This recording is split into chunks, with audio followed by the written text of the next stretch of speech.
अस्सलाम वालेकुम। मैं हूं माजिद अली। लास्ट टाइम तक हमने ना बात कर ली थी रदरफोर्ड एटॉमिक मॉडल और बोहर एटॉमिक मॉडल के बारे में। आज हम जो बेसिक बेसिक काम करना है वो है difference between Rutherford atomic model और बोहर एटॉमिक मॉडल, कि इन दोनों में डिफरेंस किन किन चीजों पे आया, कौन कौन सी चीजें ऐसी थी जिसकी बुनियाद पर इन दोनों के दरमियान में डिफरेंस हम कर सकते हैं। शॉर्ट क्वेश्चन भी तकरीबन इसी लिहाज से आता है, ये बहुत ज्यादा इंपॉर्टेंट है और ये एक दो दफा तो ये लॉन्ग क्वेश्चन में भी पूछ लिया है एग्जाम के अंदर, एक दो दफा ये लॉन्ग क्वेश्चन के तौर पे भी आ चुका है क्वेश्चन। सही है, और ये बहुत बहुत बहुत इंपॉर्टेंट क्वेश्चन है। What is the difference between Rutherford and Bohr atomic model? Rutherford atomic model और बोहर एटॉमिक मॉडल में क्या फर्क है, यही क्वेश्चन आता है। What is the difference? What is the difference between Rutherford's and Bohr's atomic model? Bohr atomic model, ये हमारे पास शॉर्ट क्वेश्चन आ जाता है कि बोहर एटॉमिक मॉडल और रदरफोर्ड एटॉमिक मॉडल में क्या फर्क है। सबसे पहली बात ये आपने बतानी है कि दोनों के दोनों मॉडल किस चीज पर बेस कर रहे थे। पहले वाला अगर बात की जाए रदरफोर्ड की, ये बेस करता था क्लासिकल थ्योरी के ऊपर और ये वाला क्वांटम थ्योरी के ऊपर बेस कर रहा था। It based on classical theory.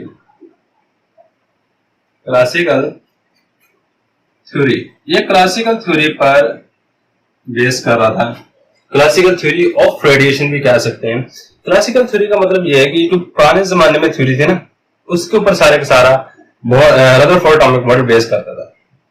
अगर बात की जाए बोहर एटॉमिक मॉडल की, ये हम लास्ट लेक्चर में भी कहा था कि इसके पूरे का पूरा मॉडल की बेसिक प्लैंक्स की क्वांटम थ्योरी के ऊपर, तो इसलिए हम यहां पे लिखेंगे इट बेस्ड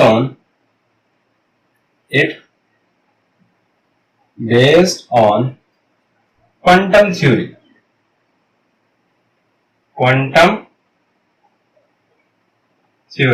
ये क्वांटम थ्योरी पर बेस करता है। ये इसका सेकंड यानी कि पोस्टुलेट था। अब इसके बाद आ जाए सेकंड पॉइंट की तरफ। सेकंड पॉइंट में इसने ये कहा था कि इलेक्ट्रॉन न्यूक्लियस के गिर्द हरकत करता है, बस। कोई नहीं बताया था कि सर्कुलर ऑर्बिट में हरकत करते हैं या फिर ऑर्बिट्स में, ये यानी ऑर्बिट का कॉन्सेप्ट उसने वर्ड ही नहीं यूज किया, लेकिन इस साइंसदान ने ऑर्बिट का वर्ड यूज किया था। ऑर्बिट कहता है वो रास्ता जहां पे कोई भी इलेक्ट्रॉन हरकत करता है। तो ये हमारे पास नेक्स्ट बात थी इलेक्ट्रॉन्स। इसने कहा कि इलेक्ट्रॉन जो होते हैं, electrons revolve around the nucleus.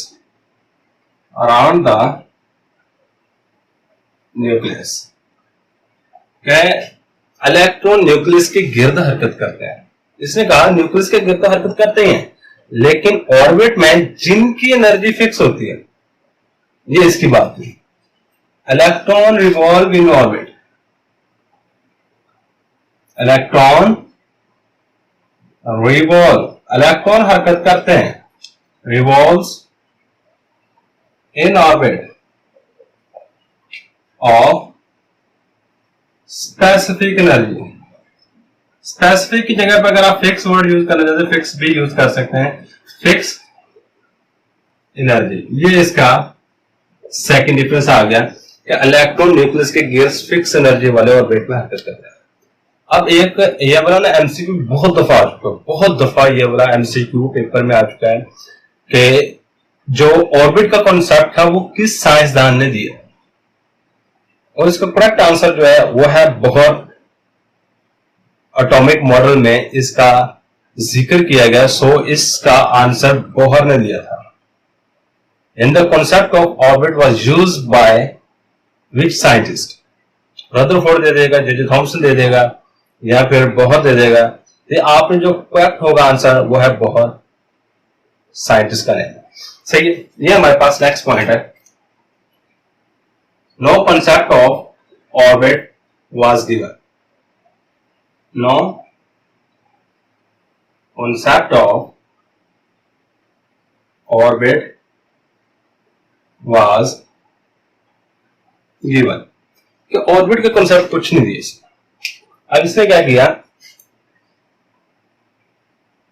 Electron revolves, electron revolves in orbit. इसने कहा था इलेक्ट्रॉन ऑर्बिट में हरकत करते हैं। ऑर्बिट क्या होता है, इलेक्ट्रॉन के हरकत करने वाला रास्ता। ये था इसका third point.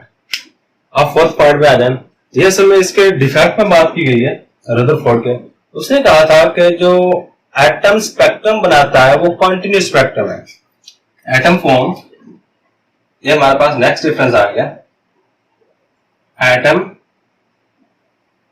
Form continuous spectrum, continuous spectrum. अब कंटिन्यूस स्पेक्ट्रम मैंने पहले बना के दिखाया था, और इसकी तस्वीर आपको यहां पे नजर आ रही होगी कंटिन्यूस स्पेक्ट्रम किस तरह होता है। इसके बाद जो नेक्स्ट इसने पोस्टुलेट दिया था वो ये था कि यानी इसका बिल्कुल, इसने क्या कहा था अपने स्पेक्ट्रम के हवाले से, इसने कहा था लाइन स्पेक्ट्रम बनाता है। Atom form line spectrum, atom line spectrum बनाता है। और इसकी तस्वीर आपको यहां पे पिक्चर नजर आ रही होगी। सही हो गया। अब इसके बाद लास्ट वाली चीज पे चले जाते हैं, जो कि इन्होंने कहा, इसने कहा था कि एनर्जी कंटिन्यूसली रिलीज होती है और एक वक्त आना चाहिए उसको स्पाइरल पाथ पे, यानी कि अगर इलेक्ट्रॉन कंटिन्यूसली एनर्जी रिलीज करे, इसको हम डिस्कस कर चुके हैं। अगर इलेक्ट्रॉन है ये कंटिन्यूसली एनर्जी रिलीज कर रहा है तो ये ऐसा ऐसा ऐसा ऐसे आगे करता करता एक वक्त आना चाहिए इसको न्यूक्लियस में गिर जाना चाहिए। जब ये न्यूक्लियस में गिर जाएगा और ये फना हो जाएगा एटम। इसके मुताबिक atom should collapse. Collapse Urdu में वर्ड इसका मतलब है कि फना हो जाना। Atom should collapse, atom should collapse. Atom को फना हो जाना चाहिए, फना हो जाना। और इसने क्या कहा था, एटम शुड नॉट कोलैप्स कह सकते हैं, एटम शुड अपीयर या फिर सेटिस्फाइड हिज आइडेंटिटी, कि अपनी शिनाख्त को बरकरार रखेगा, ये सस्टेन हिज आइडेंटिटी। ये इसका कॉन्सेप्ट था। Atom should not